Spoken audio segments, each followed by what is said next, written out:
It's becoming something of a pattern over the last 3 years. Hideo Kojima shows us a new trailer for Death Stranding, showcasing either bits from the story or brief footage of gameplay, and at the end of it all, we're left scratching our heads. Sure, that was good, we say, but what the hell was it? Well, at Gamescom this year, Kojima brought 3 new trailers. Well, 4, but the 4th has been shown exclusively at Sony's Gamescom booth so far. And after having seen all of them, the hazy fog surrounding the game has lifted a teeny bit more. The 3rd of those was a gameplay trailer showing over 6 minutes of uncut, uninterrupted gameplay from Death Stranding. And it was, well, interesting. The first thing that we see as the trailer begins is Sam taking a nap while sitting down on the ground with his back against his cargo, with a prompt on the screen telling us that we can wake him up by pressing a button. This is something we've seen in screenshots before as well, especially the ones shared by Kojima on social media over the last few weeks. And it could spell interesting things about how this is utilized in gameplay. Is this going to be linked to stamina management? Is it going to be a way to advance time in the game? If it is the latter, then why doesn't it just skip ahead? Why are we seeing Sam sleeping in real time, and why do we have to wake him up ourselves by pressing a button? Anyway, right after Sam wakes up, things get pretty ridiculous. The video shows the player opening up the radial wheel that we saw in the game's release date announcement trailer, and in this wheel, there's an option to urinate. Yeah, for some reason getting Sam to relieve himself is an actual gameplay mechanic in the game. Why, you ask? Kojima. That's why. Apparently, this is something that can be weaponized against enemies, while this also seems to be tied into the game's social online mechanics. Well, recently, Jeff Keighley also spoke about the game's online mechanics, and he suggested that the game is doing some really unique things, and that we aren't quite fully ready for what that's going to be. So this will be something to keep an eye on in the coming months. This is where things get interesting.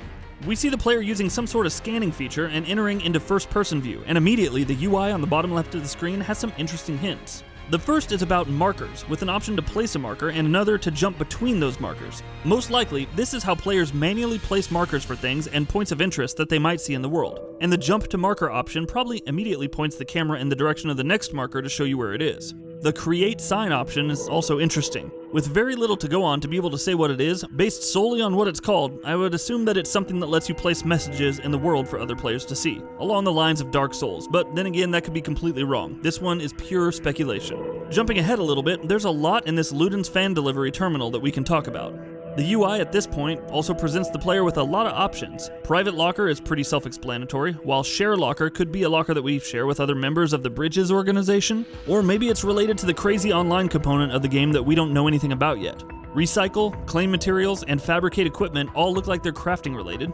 Entrust cargo for delivery would suggest that you can maybe leave your cargo in someone else's hands and have them deliver it for you, which could take some interesting gameplay applications. And take on orders is also pretty self-explanatory. This is probably where you pick up quests and side quests, as does make delivery.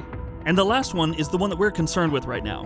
Because here, Sam is checking into his terminal to make a lost deliver for the ancillary character we know as Ludens fan, played by Jeff Keighley and voiced by Matthew Mercer. When you do get to delivering the cargo, there's also a predicted likes caveat attached to that, which would suggest that there's some sort of incentive to making these deliveries. And the more of them that you make, the more likes you accrue.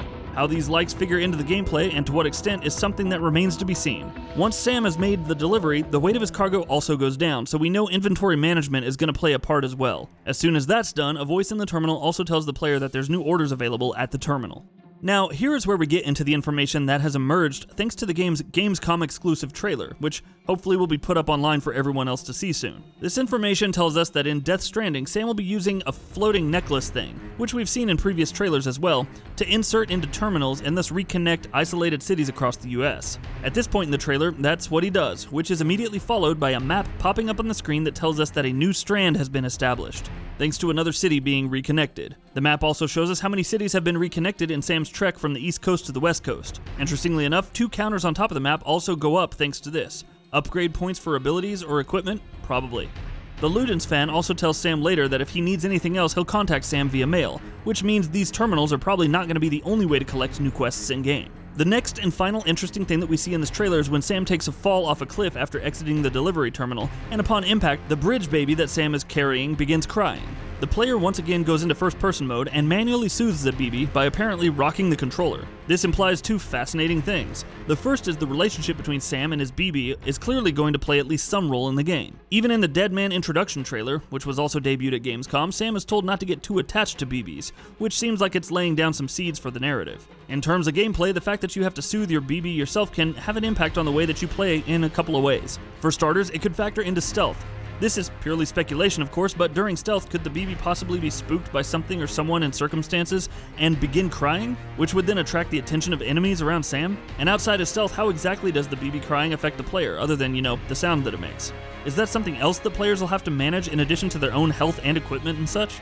Finally, it also looks like sliding and running down slopes is a quicker method of traversal, and the grip for balance option would imply that players will be in danger of falling over if they go too fast, which would be an interesting thing to be mindful of during traversal.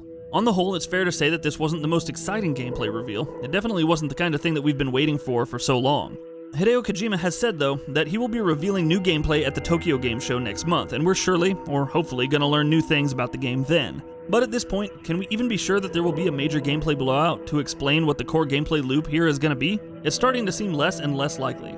For as long as we've known that Death Stranding is a thing, Kojima has been telling us that this is a completely new and different kind of game, so perhaps what he really wants for us is to experience it for ourselves when the game comes out, rather than having it be explained to us before we get our own hands on it. Another possibility, though, one that's perhaps the most exciting, is that there's something in Death Stranding, something pretty big, that he doesn't want us to know about, that he'd rather we be surprised by when we experience it for ourselves. Perhaps it's Kojima pulling the Snake Raiden bait and switch again like he did with Metal Gear Solid 2 and that game's pre-launch marketing. If that's indeed the case, there's definitely more than enough cause for excitement. Maybe that's just excessive optimism, but then again, maybe not. Either way, we'll be learning at least a little bit more at TGS next month, so let's keep our fingers crossed that it's something good.